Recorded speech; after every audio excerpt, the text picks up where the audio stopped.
Once again, welcome everybody to lovely Tallinn here. For us, it has been really a pleasure to work together with our Estonian colleagues, not only because of the fruitful collaboration, but also because we had the chance to visit Tallinn a couple of times, actually. And I have to say, the weather was always nice to us, fortunately. It's probably not always the case, as I've heard. All right. Yes, then let me guide you through the agenda for today. So in the morning we will focus on the LRI project, what is it all about, some background information. We will also try to connect to our colleague at the European Commission, Gabriel Sima, who unfortunately couldn't come here in person, but he will attend via video conference, hopefully. Yes, so then let's start. We would like to start with giving you background information.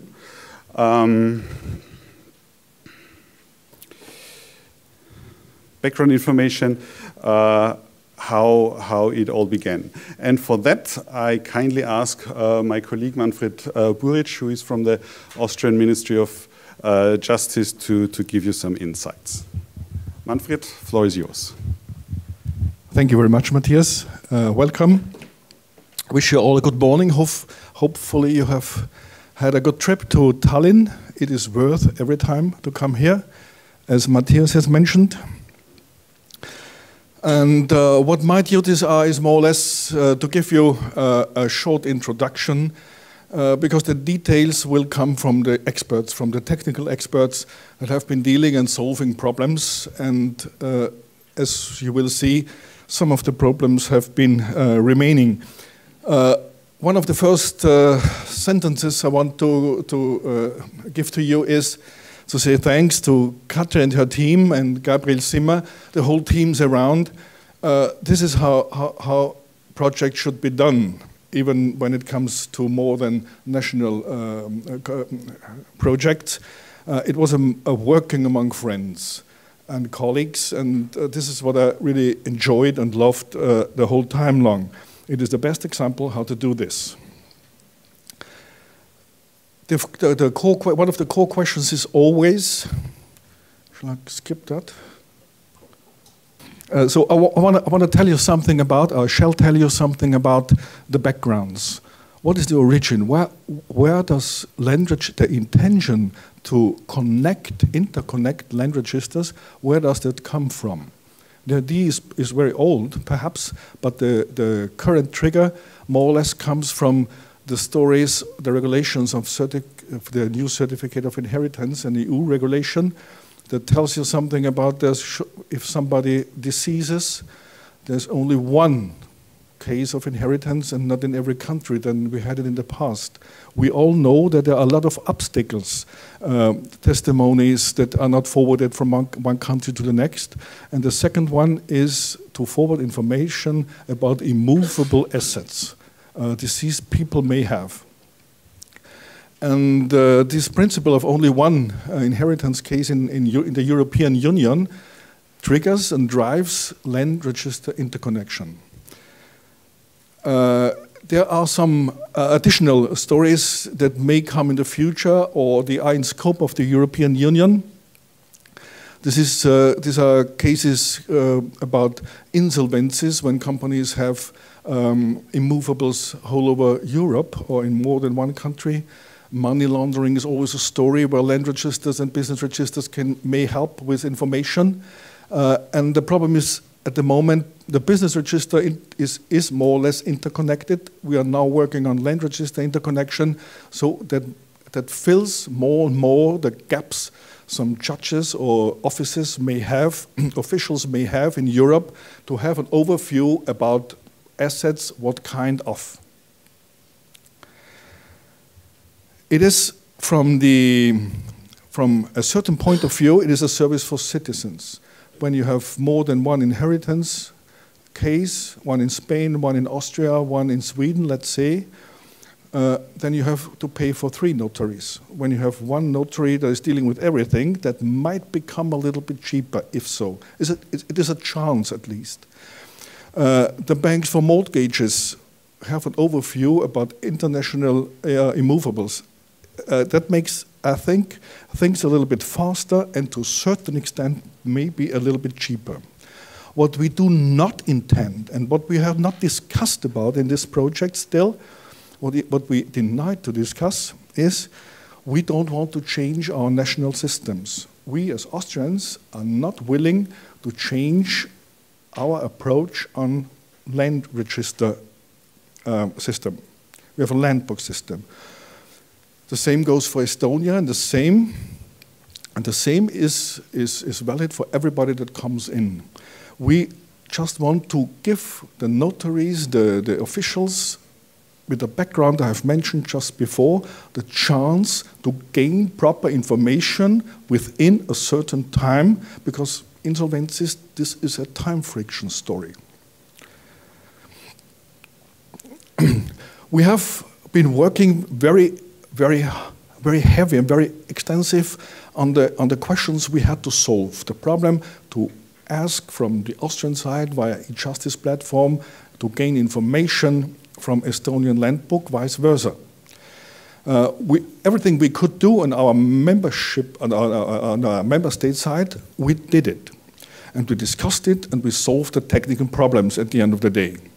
But some modules have not been available. I leave the details to the technicians and to Gabriel Zimmer. He's responsible for the European side. But at the end of the day, what we have gained is a lot of experience how to deal, first of all, on land book issues with the European Union. What are the real intentions of the European Union? And how can we, without changing our systems, cooperate on via e-justice platform in this project? At the end of the day, the e-justice platform would be good if properly prepared as a switch point for information with a background, whatever a country is want to provide for international access. It is a small step for one member state or for 2 member states.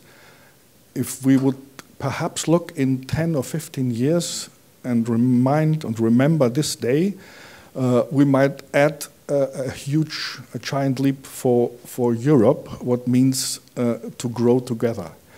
It is a part of the European development, the European spirit, and from the Austrian side and from the Ministry of Justice in Austria, we are willing to continue to support future developments on land register interconnection, not only, but too. We are very eager to cooperate with the European Commission and with projects in this area. And whoever wants to talk with us, I think I speak for Estonia too, we are available for the whole day long, but not only for this day. We would be available for any questions that might appear when you are sitting in the plane at home or when you discuss what you have experienced here with your colleagues in your home countries. Thank you very much for your attention. This is only a global step in, and I'm happy to forward the word to Matthias. Thank you very much. Okay. Yeah, thank you, Manfred. All right, so we've heard something about the origin of these issues, and as Manfred has explained, there has been a couple of collaborations. So one collaboration was, of course, with the European Commission, who started this idea in the first place, I would say. I guess some of you can remember the feasibility study the European Commission did in 2014. I guess some of you have contributed a lot of valuable input there. Then in 2016, the software development for the central component of the LRI was started by the European Commission. So these are the things we are using now in our project. And in 2018, that was when the current project was started. This was the beginning of the connection of the first member states to the central LRI system. And I guess, of course, you know the goal in general is to have a single access point which would be established at the European e-Justice portal for the acquisition of land register information of all the participating member states. And we have also heard that the inheritance cases were the origin of the items we are talking about, but of course, again, there are additional use cases where the LRI might come in handy, which would be, for example, when a citizen wants to buy real estate outside of his home country. It would come in handy if a bank needs some security for a loan, so they can check property rights also outside of the home country. It might also be quite useful for public prosecutors, which might need to block financial transactions due to some money laundering in connection with real estate trades. So these are only just a few of the use cases where we might use the LRI system. I'm sure everybody could imagine a lot of additional use cases where this can be of good use. So now we are here at the LRI conference. Our idea was to gather and connect the international land register community, and if I might say so, I think this will work out, as we will see today and tomorrow. Of course, our goal is also to share the findings of the piloting countries, Austria and Estonia, what we have analyzed and discussed and developed in our project. And in general, of course, the idea is to raise the interest of additional member states to also participate with LRI, to also get connected to the LRI system. Okay, so let me tell you a little bit about the project. No worries, you don't need to learn that by heart, just for some general information. Formally, the project was abbreviated with the LRI MS connection. There was a quite long quite long full title. The duration was 15 months, so we started in March 2018, and actually at the end of this month, the project will end officially. So, yeah, and there were two project partners, as you might know by now, which was Austria. They are the Federal Ministry of Justice. Actually, the official name is Federal Ministry for Constitutional Affairs, Reforms, Deregulation and Justice, but I wouldn't be able to keep to our time schedule if I tell that all the time. The Federal Ministry of Justice is supported, as I said, by the Computing Center in Austria, and for Estonia, the partner was the Center of Registers and Information Systems. Okay, what were the objectives of our project? First of all, it was, of course, to connect the existing land registers, and I would say the key word here is existing land registers. As Manfred has already made it clear, there was no intention of redoing a national land register or changing it in any way, but the idea is really to have the land register as it is connected to the central LRI system. Of course, for this connection, it might be necessary to do some adaptations, but again, only for the connection to the central LRI, but not for the land register itself. So in the end, the goal is, of course, to make this land register data available via the e-Justice portal. And the overall goal for that is, of course, to serve citizens, companies, legal professionals, and so on in other member states of the European Union. Some principles we try to follow in the project. Again, it is a decentralized approach, so as I already mentioned, it was essential to keep the existing systems and only to connect these existing systems to a centralized search functionality. So what we, of course, had to do was to analyze any adaptations needed for the connection of our national system to implement these adaptations if necessary. What we also did was to suggest adaptations to this adaptations of the central LRI of the European Commission, because as we were the first partners to connect, so piloting partners, we of course, well, probably not of course, but we did find a couple of things we thought might be useful to improve, or where we could suggest a better solution, in our opinion, a better solution. So we also did that, so that the European Commission had also the chance to profit from our findings within the project. So the key content or the work streams we did in the project was first of all doing a business analysis and solution design for these search requests and responses. Probably the ones of you who are aware how EU-funded projects work, we had a couple of work streams or work packages as they are called. So this was the first work package, or to be precise, the second. The first one is always project management and stuff.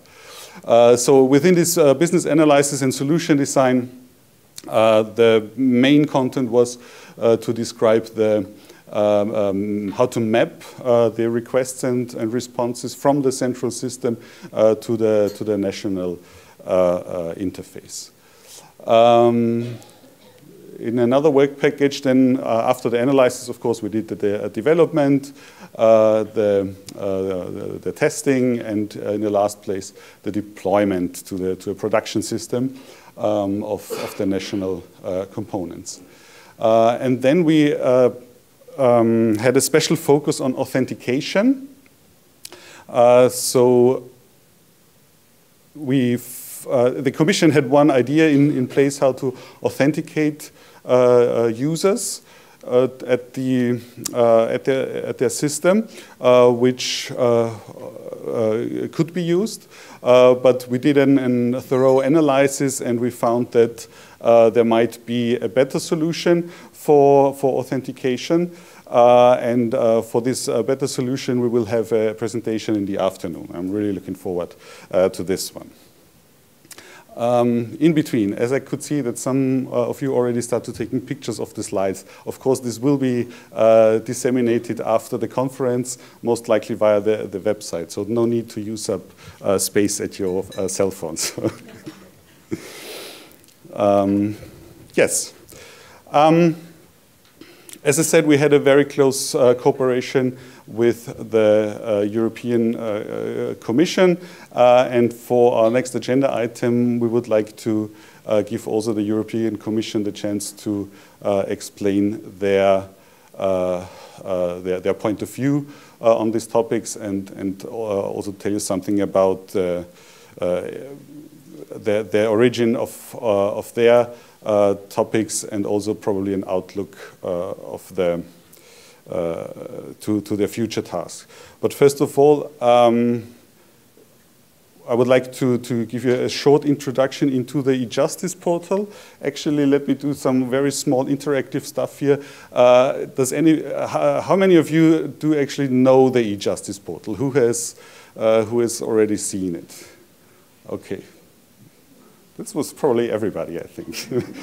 Very nice. So I could imagine that then there will be not much news in the upcoming very short video, but it's a nice video. It had some nice music, so let me show that to you.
introduction.